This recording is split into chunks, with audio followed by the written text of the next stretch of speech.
The world faces today a crisis greater than any it has ever known. As we battle this pandemic, we look once again to the genius of Tagore, who painted for us the face of our hero by means of his character, Keshto.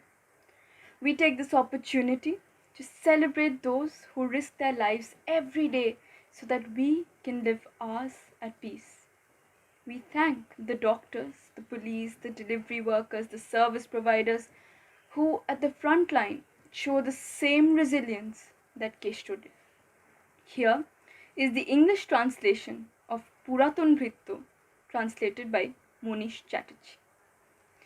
Goblinesque of appearance, he was a fool beyond measure. Anything went missing, screamed the mistress, Keshto stole our treasure. From dawn till dusk I swore on his father's name, barely any heed he paid. The caning exceeded his earning, yet witless was he, of such stuff was he made. The need was great, lustily I call him at the top of my lungs, Keshto, I scream. I rushed from nook to nook, hearing nothing but silence as I scour land and stream. If you gave him 3, 1 is all that remained, of the rest he knew not. If you gave him 1, in the flash of an eye it was 3 pieces he bought. Anywhere, any time of day, morn or noon, he eked out nap time aplenty.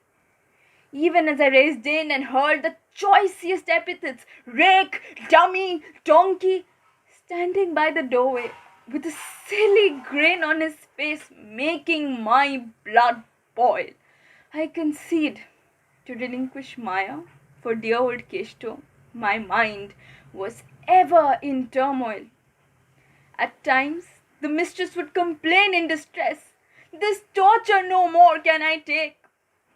Here is your home and hearth, and here is Keshto, with him a happy home make.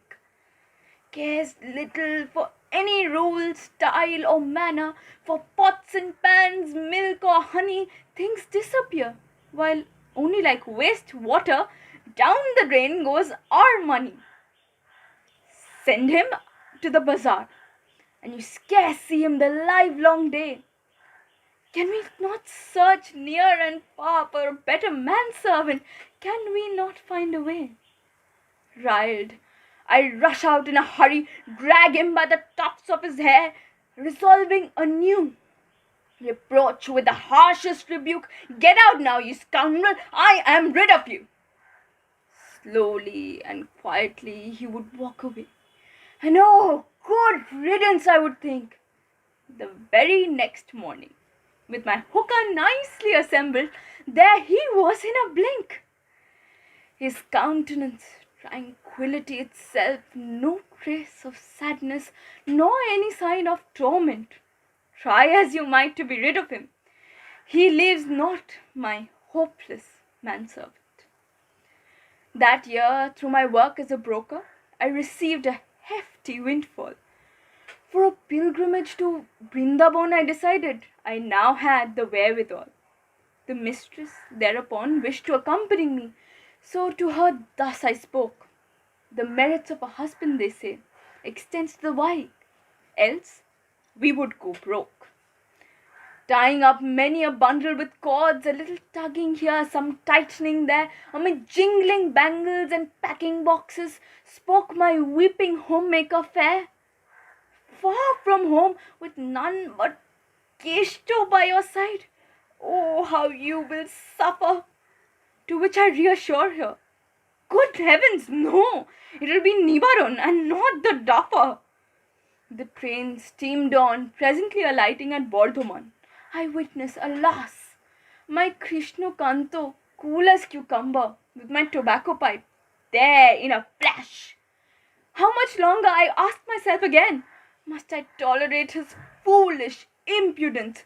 Yet, no matter his faults, I admit, I was rather glad to behold his countenance.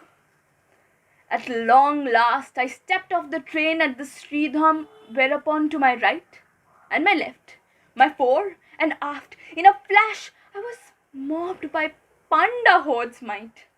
I confess, in an instant, squeezing the living daylights out of me. 6 or 7 of us soon found a shared rental.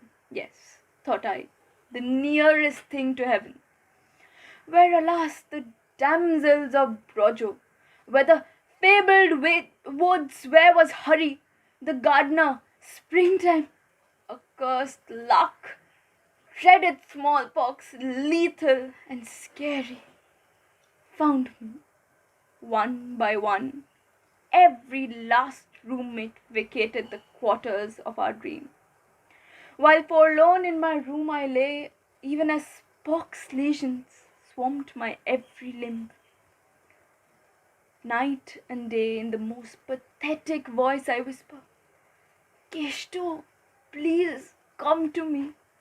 At long last, travelling so far from home, I might not live another day to see, just to behold his face. In dismal days, filled my heart like an acid most beloved.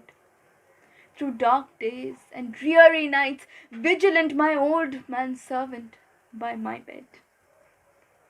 Pours water in my mouth, asks if I felt better, feels my temples for fever, standing vigil with nary a wink, while not a grain of rice crossed his lips ever.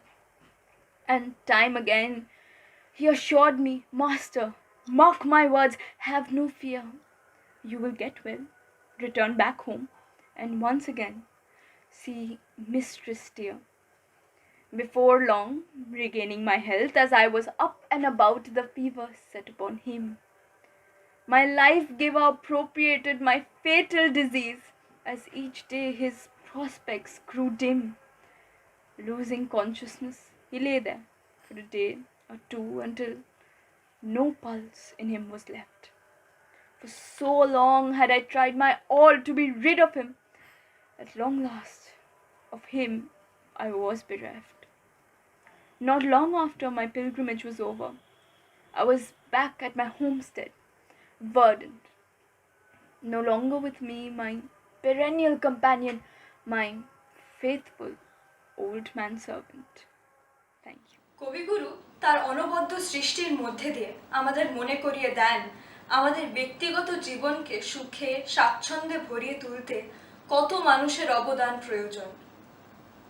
বন্যাই school for গার্লসের পক্ষ থেকে আমরা ধন্যবাদ জানাই প্রত্যেক ডাক্তারকে, প্রত্যেক স্বাস্থ্যকর্মীকে।